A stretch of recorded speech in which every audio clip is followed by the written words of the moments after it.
और सुनना, देखो हम कौन सी रियासत पढ़ रहे हैं? मेवाड़ रियासत। मेवाड़ रियासत में कौन सा वंश पढ़ रहे हैं हम? गोइल वंश। और गोइल वंश का कौन सा राजा पढ़ रहे हैं हम? राणा लाखा। क्या पढ़ रहे हैं हम? इस राणा लाखा का बेटा था, उस बेटा लाखा के बेटे का नाम था चुंडा। इधर एक पास में एक रियासत और पड़ती थी, मारवाड़। कौन सी रियासत थी? इस मारवाड़ में जो डायनेस्टी थी, जो वंश था, वो था राठौड़। कौन सी डायनेस्टी हुआ करती थी? और इस राठौड़ वंश के राजा का नाम भी था चुंडा। राठौड़ वंश का जो राजा था उसका नाम क्या था? आप यूं समझिए कि मेवाड़ के राजकुमार का नाम चुंडा है और मारवाड़ के राजा का नाम ही क्या है? चुंडा। इस चुंडा के एक बेटी थी जिसका नाम था हंसाबाई। क्या नाम था? एक बेटा था, इसका नाम था रणमल। क्या नाम था? चुंडा। मारवाड़ का राठौड़ वंश का एक राजा जिसका नाम क्या है? चुंडा। उसकी एक राजकुमारी का नाम क्या है? हंसाबाई। राजकुमारी का भाई का दो या राजा का बेटा का दो राजकुमार है, उसका नाम क्या है? रण। मारवाड़ वाला चुंडा अपनी राजकुमारी हंसाबाई के लिए कोई योग्य राजकुमार देख रहा था। अच्छा कोई राजकुमार मिले तो इसकी क्या कर दे? शादी। और मारवाड़ वाले चुंडा को पता चला कि मेवाड़ में एक योग्य राजकुमार है चुंडा, एसआई की तैयारी कर रहा है पूरा याद कर लेता है ढंग से, बेद ज्वाइन किया हुआ, हिंदी भी पढ़ लेता है डेली। तो उसको लगा कि यार हंसाबाई का रिश्ता किसके साथ कर दिया जाए? चुंडा। तो मारवाड़ के राजा चुंडा ने अपनी बेटी हंसाबाई का रिश्ता किसके लिए भेजा? मेवाड़ वाले चुंडा के लिए, मेवाड़ के राजकुमार चुंडा के लिए भेजा। पर मेवाड़ के राजा तो कौन है? लाखा जी अफीम वफीम ज्यादा खाया करते थे, तो लाखा जी मस्ती रहा करते थे, राजकाज पूरा उनका बेटा ही संभालता था। बेटा कौन था? चुंडा। स्वाभाविक सी बात थी कि लाखा के मरने के बाद अगला राजा कौन बनेगा? चुंडा। युवराज था, वो प्रिंस था, तो भाई वैसे अगला बनेगा तो राजकाज उसके हाथ में होता था। पर राजा वाली गद्दी पे लाखा जी बैठे रहते। लाखा जी का दरबार लगा हुआ, लाखा जी बैठे हुए, पास में चुंडा बैठा। ऐसा मारवाड़ से कुछ लोग आए हैं, आपसे बातचीत करना चाहते हैं। पहले क्या अक्सर यूं रिश्ते वगैरह लेने के लिए दूत भेज दिया करते, भाई दूत जाते रोज जाके रिश्ते की बात करके आ जाते। 5 पंडित जी गए थे, 5 ब्राह्मण गए थे, पुरोहित जी गए कोई, वो आए दरबार के अंदर और दरबार के अंदर आगे लाखा को रामरूमी की। लाखा जी ने बताओ भाई कहां से है? सब हम मारवाड़ के राजा चुंडा के दूत हैं, नारियल लेके आए हैं। क्या लेके आए हैं? नारियल का मतलब होता था राजकुमारी का रिश्ता लाए। और जैसे ही उन्होंने कहा कि नारियल लेके आए, और लाखा जी जोर जोर से हंसे। लाखा जी ने कहा क्या बात है, अभी तक हमारे लिए बुढ़ापे में रिश्ते आ रहे हैं। लाखा जी ने सोचा मेरे लिए आया है, और उन्होंने पंडित जी ने कहा sorry sorry sir, sorry sorry sorry, आपके लिए रिश्ता लेके नहीं आए, हम तो आपके बेटे चुंडा के लिए रिश्ता लेके आए। अब जैसे उन्होंने ये कहा तो सामने जो जनता बैठी थी वो हंसने लग गई, और जनता ने कहा यार लाखा जी को देखो, मतलब पैर कब्र में है कि दिल है कि मानता नहीं, मतलब डोगरे को बुढ़ापे में ब्याह करने। पर जब लोग हंसे तो लाखा का जो बेटा चुंडा था इसको बुरा लगा। स्वाभाविक बात है, अपने सामने अपने पापा कोई कह दे तो बुरा लगना स्वाभाविक सा बात है। और चुंडा ने उन पंडित जी को कहा, पंडित जी थैंक यू, आप मेरे लिए रिश्ता लेके आए, पर आपकी राजकुमारी से शादी की इच्छा मेरे पिताजी रखते हैं, इसलिए आपकी राजकुमारी मेरे लिए मम्मी समान है, इसलिए आप अपनी राजकुमारी की शादी किसके साथ करो? मेरे पापा। पंडित जी ने कहा कि चुंडा यार तू एक बार पापा को देख ले, पापा यार 5-7 साल के मेहमान बचे हैं तेरे, कोई कन्या कैसे इसके साथ में शादी की जा सकती है? तो चुंडा ने कहा मैंने कब कहा यहीं करो, आप और कहीं कर दो, मैं नहीं करूंगा। मेवाड़ के अलावा और रियासतें बड़ी है, और कहीं पे जाके शादी कर दो, पर अब चूंकि मेरे पिताजी शादी की इच्छा जाहिर कर चुके हैं इसलिए मैं ये शादी नहीं कर सकता। वो 500 बाहर गए, उन्होंने जाकर बेटे बाप बेटे ठीक है यार, पापा कह रहा मेरा ब्याह कर दो, बेटा कह रहा पापा का ब्याह कर दो, अब क्या करें? तो उनका यार वापस चल लेते हैं। वापस गए तो ये वाला चुंडा कहेगा कि यार एक काम करने भेजा, रिश्ता करने भेजा, वही ढंग से नहीं करके 500 ने वापस बैठ के बात करी। एक ने कहा लाखा की शादी कर देते, राजाओं के होते थे, बुढ़ापे में भी ब्याह हो जाया करते, कोई बड़ी बात भी नहीं थी। पर एक ने कहा कि बात ये नहीं है कि लाखा के साथ बुढ़ापे में शादी कर रहे हैं, हम लाखा के साथ शादी कर रहे हैं, बात ये है कि मेवाड़ में लाखा के मरने के बाद अगला राजा कौन बनेगा? चुंडा। अब यदि हंसाबाई की शादी लाखा के साथ की जाती है तो हंसाबाई का जो बेटा होगा उसको राजा नहीं बनाएंगे, और ये अपने लिए बेइज्जती है कि मारवाड़ के राजा की बेटी का जो बेटा होगा वो अगला राजा नहीं बनेगा। और एक भाई राजा बनता था, बाकी भाइयों को गांव मिलते थे, तो मतलब हंसाबाई के बेटे को कहीं 2 गांव दे के साइड में बिठा देंगे। मारवाड़ का दोहिता, मारवाड़ का भांजा 2 गांव लेके नहीं बैठेगा, कम से कम अपना भांजा अपना दोहिता तो अगला राजा तो बने, किसी भी रियासत का बने। ये बात तो सही। एक पंडित जी थोड़े सियाने थे, उन्होंने कहा अंदर चल के मैं बात करता हूं। अंदर आए, अंदर आके चुंडा का कि चुंडा हम हमारी राजकुमारी हंसाबाई की शादी लाखा जी के साथ कर देंगे, पर एक बात बता, तेरे पिताजी लाखा जी जब मरेंगे तो अगला राजा कौन बनेगा? चुंडा ने इसमें क्या पूछना है, मैं बनूंगा? नहीं, यदि अगला राजा हंसाबाई के बेटे को बनाए तो तुम तेरे पापा की हमारी राजकुमारी से शादी कर दे, वरना नहीं करेंगे। चुंडा ने कहा शर्त यही है तो मैं कहता हूं आपको कि अगला राजा मैं नहीं बनूंगा, अगला राजा मेरा जो कोई सौतेला भाई होगा, हंसाबाई का जो बेटा होगा उसको बना दिया जाएगा। हम कहते हैं महाभारत काल में या तो ऐसी प्रतिज्ञा राजकुमार देवव्रत करता है, कौन करता है? राजकुमार देवव्रत, या ऐसी प्रतिज्ञा राजकुमार चुंडा ने। कहा जाता है कि महाभारत काल में राजा हुआ करते थे महाराज शांतनु, राजा का नाम क्या था? हस्तिनापुर के सम्राट थे महाराज शांतनु। और महाराज शांतनु को एक बार बुढ़ापे में एक लड़की पसंद आई, सत्यवती। क्या नाम था? सत्यवती। और उन्होंने सत्यवती से शादी की इच्छा जाहिर की। सत्यवती के पिता अगले दिन सम्राट शांतनु से बातचीत करने के लिए दरबार में आए। सम्राट शांतनु पहले से शादीशुदा थे, उनके युवराज थे, उनका नाम था देवव्रत। क्या नाम था युवराज का? और उन्होंने आगे देवव्रत से पूछा कि देवव्रत तुम्हारे पिता शांतनु मेरी पुत्री सत्यवती के साथ शादी करना चाहते हैं, पर मैं कुछ बातें तुमसे करना चाहता हूं। देवव्रत ने कहा निश्चित रूप से। उन्होंने कहा कि तुम्हारे पिता महाराज शांतनु के बाद अगले सम्राट कौन बनेगा? तुम बनोगे? निश्चित रूप से देवव्रती बनेगा। उसने कहा कि नहीं, यदि मेरी बेटी सत्यवती के बेटे को अगला सम्राट बनाया जाए तो मैं तुम्हारे पिता के साथ शादी करूं, वरना नहीं करूं। राजकुमार देवव्रत ने कहा कि ठीक है, अगला राजा मैं नहीं बनूंगा, बल्कि अगला राजा जो भी होगा वो आपकी बेटी जो सत्यवती होगी उससे जो बेटा होगा, जो मेरा सौतेला भाई होगा, उसको राजा बना दिया जाएगा। सत्यवती के पिता ने एक बार फिर कहा कि देवव्रत तुम तो शादी करोगे, और तुम शादी करोगे तो तुम्हारे जो बच्चे होंगे और जो तुम्हारे सौतेले भाई होंगे उनकी उम्र में कोई अंतर भी नहीं होगा, लगभग लगभग बराबर उम्र के होंगे। कल को तुम्हारे बाद तुम्हारे बेटे ये क्लेम करे कि हमारे पिता ने तो राज्य ग्रहण नहीं किया, लेकिन ये राज्य तो हमारा है और हम ये राज्य लेंगे तब। और राजकुमार देवव्रत खड़े हुए उन्होंने कहा कि इस बात पर मैं कहता हूं कि मैं शादी नहीं करूंगा। उस राजकुमार देवव्रत ने उस 2 भीषण प्रतिज्ञाएं की थी कि ना तो हस्तिनापुर के अगले राजा बनेंगे, ना ही वो शादी करेंगे। ऐसी विषम प्रतिज्ञाओं के कारण उस राजकुमार देवव्रत को हम भीष्म पितामह के नाम से जानते हैं। किस नाम से जानते हैं? कुछ ऐसी प्रतिज्ञा उस दिन मेवाड़ के दरबार में राजकुमार चुंडा कर रहा था, इसलिए हम चुंडा को मेवाड़ का भीष्म कहते हैं। चुंडा क्या कहते हैं? मेवाड़ का। पर चुंडा प्रैक्टिकल था। चुंडा ने एक ही प्रतिज्ञा की, 2 नहीं की। चुंडा ने कहा मैं अगला राजा नहीं बनूंगा। शादी वाली बात पे बोला ही नहीं चुंडा। उल्टा चुंडा ने कहा मैं शादी करूंगा, जितनी कर सकता हूं उतनी करूंगा, जनसंख्या में जितना अनुकूलतम योगदान दे सकता हूं। चुंडा जी के नाम से पूरी एक ब्रांच है चुंडावत आगे। तो कई बार क्लास में कोई, मैं जब आगे बताता हूं कि चुंडा के बेटे को ये दिया गया, चुंडा के पोते को ये दिया गया, स्टूडेंट सीढ़ियों में पकड़ लेता है, सर पर चुंडा ने तो शादी नहीं की थी। किसने कहा? चुंडा ने शादी। चुंडा को भीष्म कहते हैं ना। मगर कलयुग में एक प्रतिज्ञा भी बहुत बड़ी बात है, राज छोड़ना भी बहुत बड़ी बात है। वो द्वापर था भाई, उस टाइम भीष्म पितामह ज्यादा कर गए, यहाँ पे एक की ये भी बड़ी बात है। उस समय जब राज प्राप्त करने के लिए बाप को मार दिया करते थे, कोई बाप की शादी के लिए कहते कि मैं राजा नहीं बनूंगा, तो ये कोई कम बात थोड़ी है। तो चुंडा ने कहा था कि वो शादी नहीं करेगा, इसलिए चुंडा को हम क्या कहते हैं? मेवाड़ का भीष्म कहते हैं। याद रहेगी बात है। काम की बात तो सीधी सी इतनी है, इसे मेवाड़ का भीष्म कहा जाता है। और फिर हंसाबाई की शादी किसके साथ कर दी गई? शुभ विवाह संपन्न हुआ इनके साथ। अब थोड़ा सा यदि सचित्र वर्णन कर, संरक्षक कौन बना? चुंडा। अब राजा वाली सीट पे मोकल बैठे, जाके पास वाली सीट पे चुंडा बैठे, और चुंडा समझाए उसको, भाई ये करना है, ये नहीं करना है, ये समझौता ऐसे करते हैं, ये ऐसे करते हैं, लड़ने जाते तब ये करते हैं, तलवार ऐसे पकड़, साफा ऐसे बांध, सारी बातें सिखाए। हंसाबाई को ये बड़ा अजीब सा लगे, और हंसाबाई को लगे कि आप सीट पे बैठना ही है तो डायरेक्ट आ जाओ। आप ये सोनिया गांधी की तरह पीछे से बेटे को मनमोहन सिंह बनाने की कोशिश मत कीजिए, देखो आप। और हंसाबाई ने दिन चुंडा जी बुला, चुंडा जी मैंने पहले ही कहा था आपको राजा बनना था, आप बन जाओ, ये बेटे के साथ टॉर्चर है, क्या समझाते रहते हो सारे दिन? चुंडा ने कहा ये अभी समझता नहीं है, मैं काम सिखा रहा हूं इसको, बाद में मैं नहीं बताऊंगा इसको। उनका नहीं, सब समझता है, रहने दो आप। चुंडा को लगा इसका मतलब आपको मेरे पे भरोसा नहीं है, मरी नहीं है। फिर चुंडा ने कहा फिर मेरे यहाँ पे रहने का मतलब क्या है? नौकरी तो कहीं और जाके कर लेंगे। मेवाड़ के उधर मध्य प्रदेश में एक रियासत पड़ती थी मालवा। कौन सी रियासत थी? मालवा में एक सुल्तान हुआ करते थे, होशंग शाह। सुल्तान कौन थे? चुंडा वहां होशंग शाह के पास जाके नौकरी करने लग जाता है। देखो हंसाबाई के अविश्वास के कारण ड्यू टू मिसट्रस्ट चलाना तो नहीं आता है। इतने दिन तो चुंडा जी समझा दिया करते थे, अब कौन समझाएगा? हंसाबाई को अपना भाई आता है। हंसाबाई के भाई का नाम मैंने पिछले में लिखवाया था, लिखवाया था रणमल। वहां क्या हुआ? मारवाड़ का राजा था चुंडा। चुंडा मरते टाइम अपने एक बेटे को राजा बना गया। उस बेटे का नाम था कान्हा। क्या नाम था? पहले क्या, राजा की खूब सारी रानियां हुआ करती थी, उन रानियों में से जिस रानी की राजा के साथ में ज्यादा बनती थी उसके बेटे को राजा घोषित कर दिया। राजा बनाना था रणमल को, राजा बना गया किसको? वो। इसका मतलब कान्हा की मम्मी की चुंडा से ठीक बनती है, तो कान्हा बन गया राजा। अब रणमल बेरोजगार, रणमल को इधर राजा बनाया। हंसाबाई ने रणमल को कहा कि देख तुम्हारे उधर तो सब इंस्पेक्टर की वैकेंसी है नहीं, हमारे यहाँ रखी है, तो इधर तैयारी कर ले हमारे आके। तो बाद में दूसरा गार्जियन, दूसरा संरक्षक बनाया गया था मोकल का। तो किसको बनाया गया था? मामा ही लगता है मोकल का, लिख लो संरक्षक। फर्स्ट सेकंड लिख लो, पहले वाले के आगे फर्स्ट लिख लो, रणमल के आगे सेकंड लिख लो, ताकि थोड़ा दिमाग में रहे। सेकंड गार्जियन, सेकंड संरक्षक रणमल। किसको बना दिया गया? रणमल। दूसरा संरक्षक कौन बना? दूसरा संरक्षक। तो आपको पूछा भाई मोकल के 2 संरक्षक बनाए गए थे, पहले किसको बनाया गया था? चुंडा को। चुंडा जब मालवा चला जाता था किसको बना दिया गया था? इतने में मोकल सीख गया भाई, जो मोटी मोटी बातें सिखानी थी सिखा दी। रणमल अपनी बहन हंसाबाई के पास गया, कहा दीदी फ्रेंड है एकदम। तो हंसाबाई ने कहा थैंक यू, ठीक है अब तुम जा सकते हो। उसने कहा जाऊं कहां?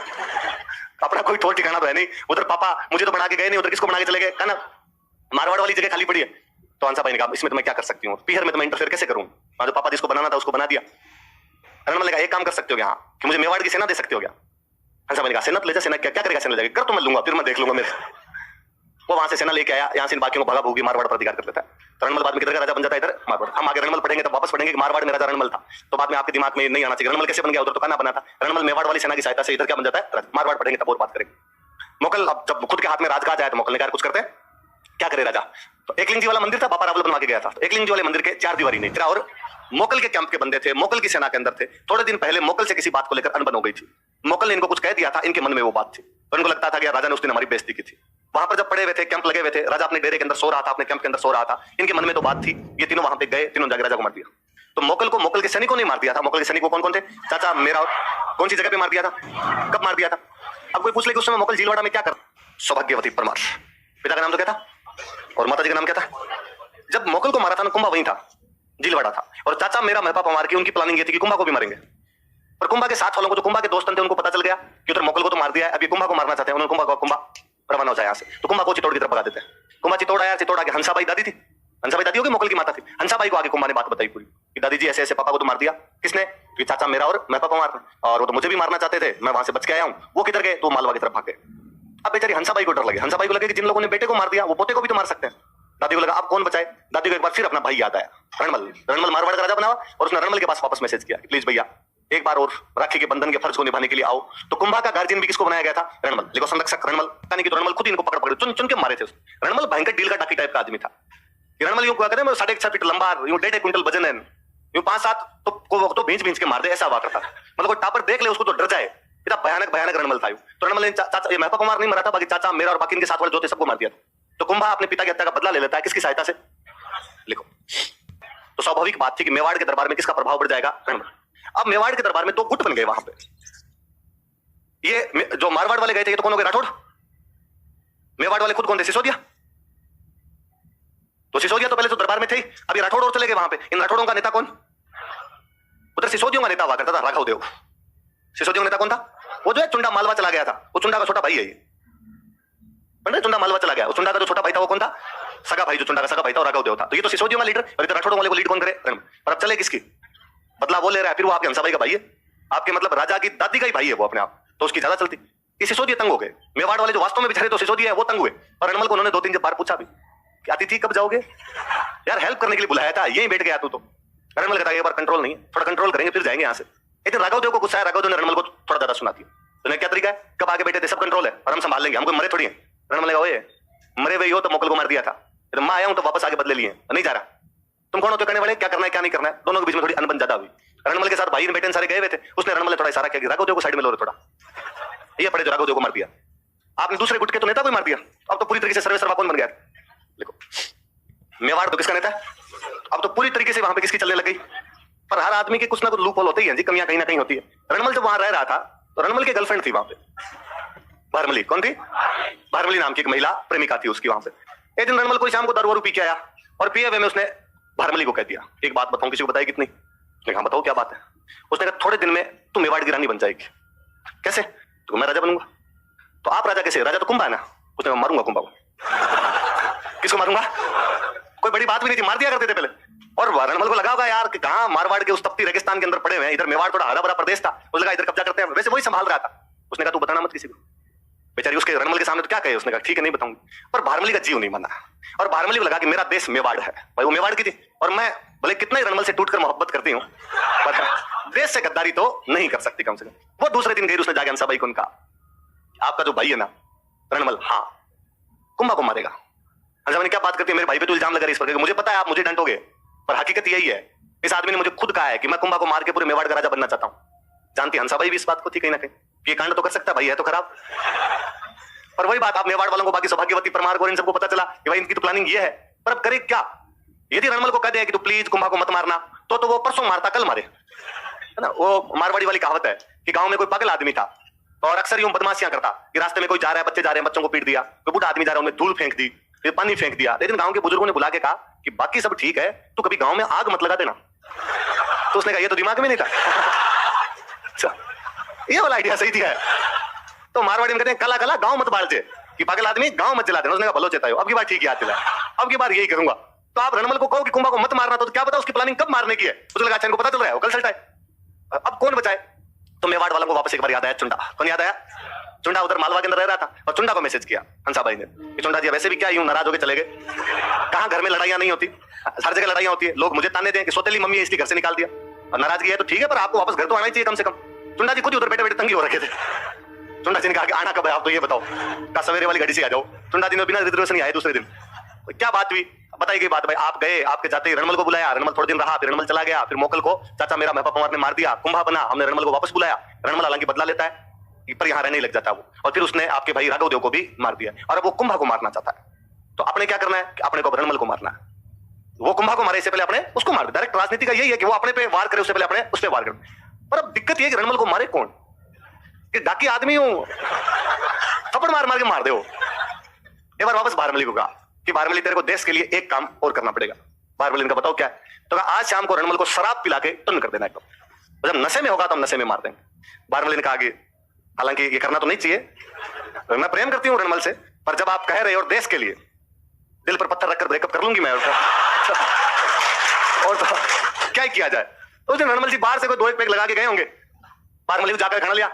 भारमली ने कहा ये क्या तरीका है, डेली डेली बाहर से तो आप पी के आते हो, कभी मेरे साथ बैठ के भी पिया करो। भारमली उस दिन बोतल लेके बैठी थी। रणमल ने कहा कि आज ज्यादा रोमांटिक नहीं है तुम, कॉल बोतल तू क्या क्या याद रखेगी। रणमल बोतल पी गया, बोतल पीने के बाद उसने कहा तो खाना लिया, अब पर एक बोतल की ढाकी का असर ही नहीं है उसके। भारमली ने कहा मेरे नाम की एक तो और खोलेंगे, तू क्या याद रखेगी लाख, 2-2.5 बोतलें पी तब जाके नशा तो नशा है भाई, असर दिखाए शरीर पे। रणमल वही 4 पाई पे टन हो गया, 4 पाई पे गिर गया, वही हिला उला के देखा असर तो नहीं। तो भारमली ने वो जो सिसोदिया पास में खड़े थे, बाकी चुनदार साथी बाकी और खड़े हुए थे, तो उनको कहा जब का खड़ा तो नहीं हो जाएगा, का नहीं है तो भी डर लगे ये खड़ा हो सकता है। तो पहले 4 पाई पे उसके दोनों हाथ बांधे, दोनों पैर बांधे, दोनों हाथ और पैर बांधे, फिर एक बंदा चाकू लेके बैठा, छाती छाती में चाकू मारे और रणमल को मार दिया। कहते उसमें इतना जोर था, एक तो इतना लंबा था कि 4 पाई पे उसके पैर बाहर की तरफ रहते थे, तो जब उसके पैर बांधे उसके 2-1 चाकू लेके तो उसको होश आ गया, तो उसने अपने पैरों को नीचे टिका के, एक बंदा छाती पे बैठा हुआ है उसके बाजू तो 4 पाई लेके खड़ा हो गया था, बंदा हुआ हाथों, इतना डाकी में जोर था उसमें, रंगड़ आदमी था जी। और उसने 4 पाई समेत वो जो चाकू मार रहा था उसको दीवार के भिड़ा के मार दिया था। पर इतने में वो साथ वाले बाकी और खड़े थे, कोई तलवार से पड़ा कोई भाले से पड़ा, तो रणमल को वहां पे मार देते। लिखो चुनका था जोधा, रणमल का बेटा कौन था? जोधपुर की स्थापना किसने की? जोधपुर की स्थापना करने वाला कौन था? जोधा। ये रणमल का बेटा ही था। मैंने भी बताया कि रणमल के भाई बेटे सारे वहां से तोड़ में रहा करते थे। तो जब रणमल को ये किसी महल के अंदर मार रहे थे ये लोग, तब जोधा ये बाकी भाई चाचा ये किसी दूसरे महल में बैठ के म्यूजिक सुन रहे थे। भाई वहां चलती थी इनकी, पापा की जोरदार चलती, तो अपने काम क्या करना है वहां पे वहां शाम को बुलाए डांसर इनका, पैसे के लगाते ढेरी टाइप के गाने सुनते। वहां तो बेचारा वो संगीतकार था ना जो गीत सुना रहा था, वो मारवाड़ से इनके साथ ही गया हुआ था, और उसको समाचार मिल गया कि रणमल को मार दिया गया। मेवाड़ वालों की उस दिन प्लानिंग ये थी कि रणमल को नहीं, आज मारवाड़ वाले राठौड़ जीते आए हैं, सबको सजाना है। और उनको पता चला कि बाकी वाले सारे एक जगह हो रहे, कल महल घेरो और महल घेर के मार दो, सबको मार दिया जाए। उस संगीतकार को ये बात पता चल गई बेचारे को, और उसने गीत गाते गाते बीच में एक लाइन बोली कि जोधा भाग सके तो भाग, था रणमल मरी हो जाए, कि जोधा भाग सकता तो भाग जा, तुम्हारा रणमल तो मर गया। जोधा ने चप्पलें हाथ में ली, वहां से आसपास नहीं दिखे कोई। चुंडा ने कहा कि पीछा करो इनका, पर आदमी जब यूं भागता है ना और पीछे जब ऐसी कोई सेना पड़ी हुई हो तो पग नहीं मंडे भाई साहब। जोधा नहीं तो ठेठ बीकानेर के पास में जाके रुके थे। बीकानेर के पास में गांव पड़ता था काहुनी, कौन सा गांव पड़ता था?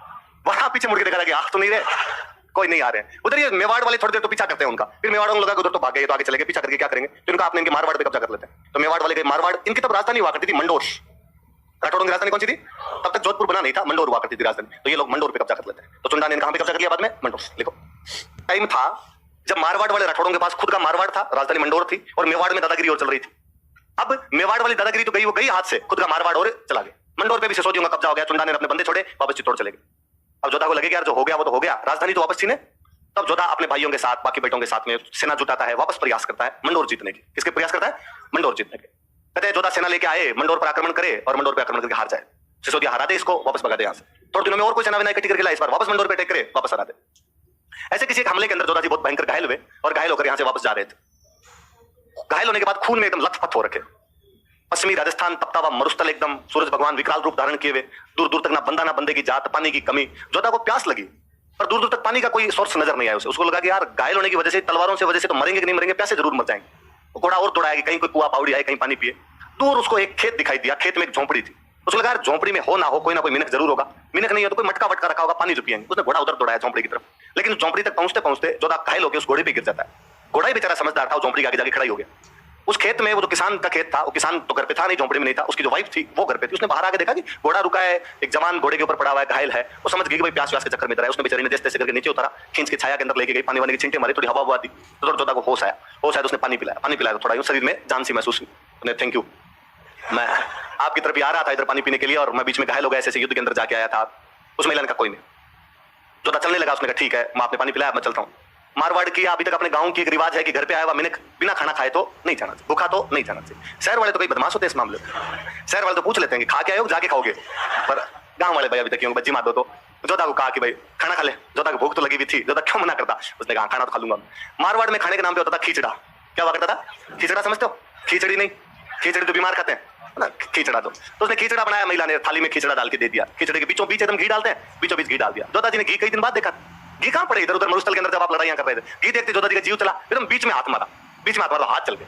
तो वो महिला पास में बैठे बैठे रोटियां बना रही थी, तो उसने देख कर कहा कि तुम जोधा की तरह मूर्ख है, हाथ मारा। बीच में हाथ चल गए। तो वो महिला पास में बैठे बैठे रोटियां बना रही थी, तो उसने देख कर कहा कि तू जोधा की तरह मूर्ख है। और जोधा जी के कान खड़े हुए, माई तुझे क्या पता जोधा मूर्ख है? मूर्ख है, हर बार आगे बीचों बीच राजधानी पर हमला करता है, मंडोर पर हमला करता है, हार के वापस चला जाता है। तो जोधा को क्या करना चाहिए? साइड साइड से गांव जीतने चाहिए, साइड से 4 गांव जीते, 5 गांव जीते, 2 गांव जीते, धीरे धीरे राजधानी तक आए। बीचों बीच हमला करेगा तो हार के जाएगा। अगलों का सबसे बड़ा कंट्रोल बीचों बीच है, गांव पे कंट्रोल थोड़ी है। तो छोड़, तू ये बात क्यों पूछ रहा है? तुझे तो खिचड़ा ही खाना नहीं आता। तू पहले साइड साइड से खिचड़ा खा, घी बाद में बीच में आएगा। जोधा जी ने वहां से 2 शिक्षाएं ग्रहण की कि मंडोर कैसे जीतना है, खिचड़ा कैसे खाना। खिचड़ा भी तो ढंग से नहीं खा पा रहे थे। फिर जोधा जी ने साइड साइड से गांव जीतने शुरू किए। धीरे धीरे गांव जीतते जीतते फाइनली वो मंडोर जीत लेते हैं। 15 साल लगे थे मंडोर जीतने में। कितने साल लगे थे? 1438 के आसपास में रणमल की हत्या होती है, 1453 आ जाता है। अब जब मंडोर पर इधर कब्जा कर लिया तो मेवाड़ वालों का लड़ाई करेंगे, ऐसे कैसे कब्जा कर लिया? एक बार तो उनको निकाल दिया जोधा ने, यहाँ पे कब्जा कर लेता है। पर जोधा फिर उधर मेवाड़ समाचार भेजता है। जोधा ने कहा जितनी लड़ाई होनी थी उतनी हो गई। हंसाबाई के पास में उसने मैसेज करवाया कि भाई आप खूब लड़ लिए इतने साल तक, गलती थी तो पापा की गलती थी, हमने भुगत भी ली 15 साल तक, अब लड़ाई बंद कर देनी चाहिए। और फिर रिश्तेदार तो हैं आपस में, कितने साल तक यूं लड़ते रहेंगे? तो हंसाबाई ने कुंभा को कहा कि आप छोड़, जो हो गया वो तो हो गया, और जोधा को इसका भाग वापस दे दे, इसका मारवाड़ वापस दे दे। तो कुंभा ने कहा ठीक। तो इन दोनों के बीच में एक संधि होती है, आंवड़ बावड़ की संधि। कौन सी संधि होती है? पर वापस रिश्तेदारियां कर लो ताकि पुराने वाली लड़ाई को हम भूल जाएं और आगे से अपने रिश्ते क्या हो जाए, वापस नॉर्मल हो जाए। कुंभा का बेटा था रायमल। कुंभा का बेटा कौन था? इसकी शादी जोधा की बेटी के साथ की गई। जोधा की बेटी का नाम था श्रृंगार कंवर। क्या नाम था? तो रायमल की शादी किसके साथ कर दी गई? रायमल किसका बेटा है? श्रृंगार कंवर किसकी बेटी है?